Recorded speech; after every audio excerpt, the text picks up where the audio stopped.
In the tense, smoke-filled bunkers of Bletchley Park, during the brutal winter of 1941, the fate of nations hinged on a handful of German rotors. The enemy's secrets were encrypted within the Enigma machine, a seemingly unbreakable cipher. Most believed the code was impenetrable, a perfect wall of wartime secrecy. But Alan Turing saw not a wall, but a pattern. He realized that the machine, however complex, operated on predictable, mechanical logic. His breakthrough wasn't just solving a code, it was proving that every complex problem, no matter how hidden, could be broken down into a series of logical, manageable steps. He gave the Allies the intellectual weapon that tipped the scales of global conflict, saving countless lives we can only begin to imagine. Yet, the story of Alan Turing is not just one of wartime heroism. It begins with a prodigious, restless mind.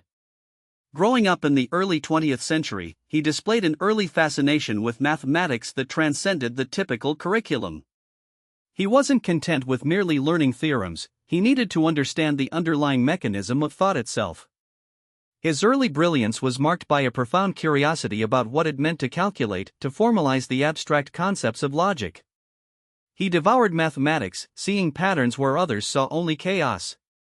This relentless pursuit of structure laid the groundwork for concepts that would, decades later, define the entire digital age.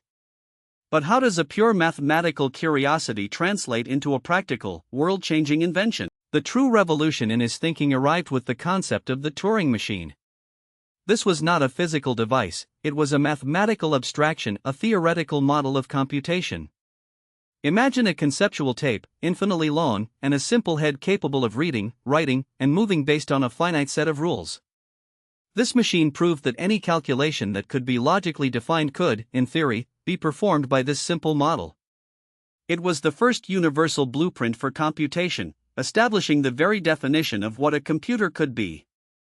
He didn't just solve a problem, he invented the concept of computability itself.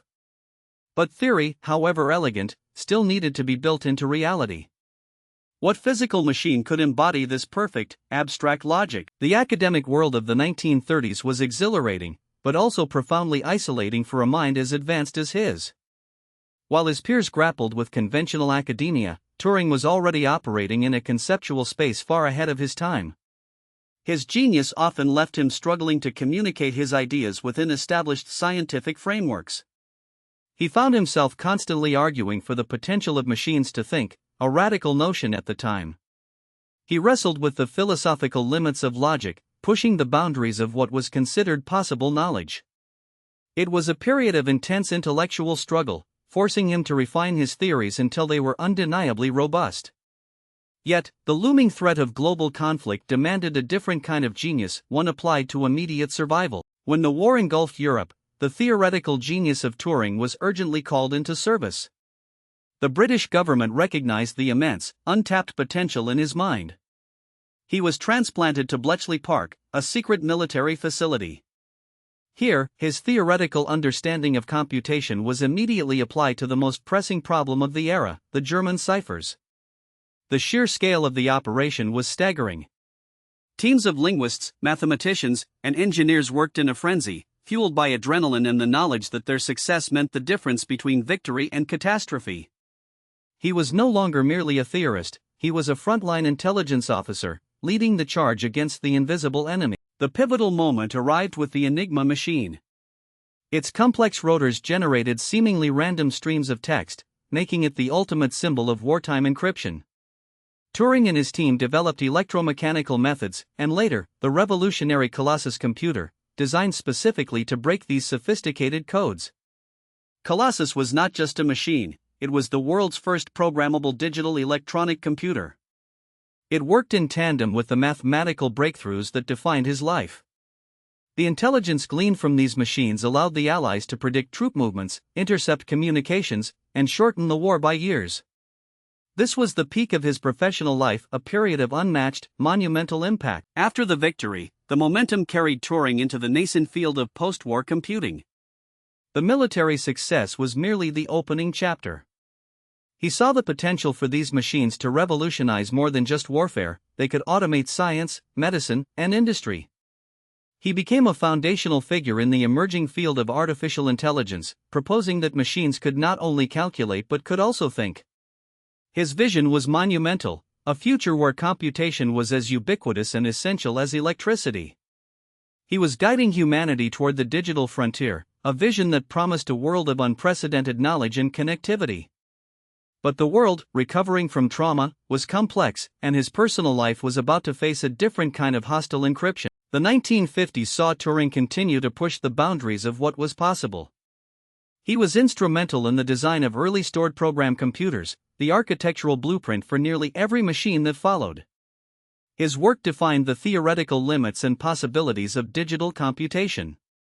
Yet, the sheer weight of his intellectual output, coupled with the profound emotional isolation of being a pioneering mind, began to take its toll. He was constantly working, constantly innovating, yet increasingly disconnected from the mainstream social life that accompanied such fame. He was a solitary architect building a global infrastructure, brick by computational brick. But the most destructive force of all was not the war, nor the code, but the societal norms of his time. In the shadow of his professional triumphs, a deeply personal struggle was unfolding. Turing was openly gay in a time when homosexuality was illegal and deeply stigmatized. This was a secret that threatened to unravel his public life, a vulnerability far more dangerous than any German cipher.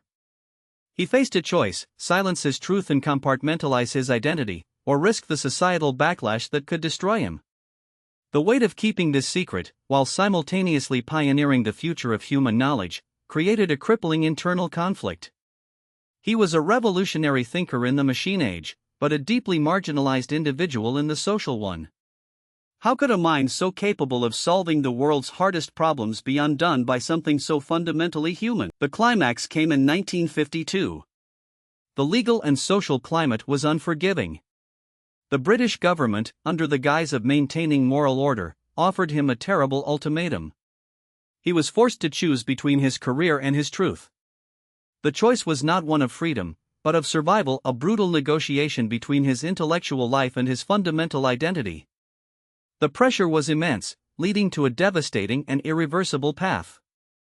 This moment crystallized the tragedy of his life. The greatest mind of his generation, capable of mapping the universe of data, was ultimately trapped by the simple, rigid laws of a prejudiced society.